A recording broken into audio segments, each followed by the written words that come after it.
بسم اللہ الرحمن الرحیم۔ سبق نمبر 11، دعوت الوالد، والد کی دعوت۔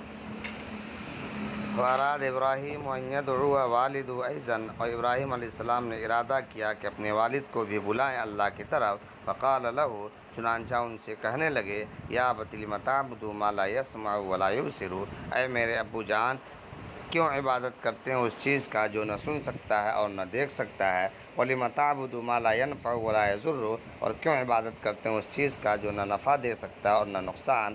یا ابت لا تعبد الشیطان، اے میرے ابو جان شیطان کی پوجا نہ کیجیے۔ یا ابت اعبد الرحمن، بلکہ اے میرے ابو جان آپ رحمان کی پوجا کیجیے۔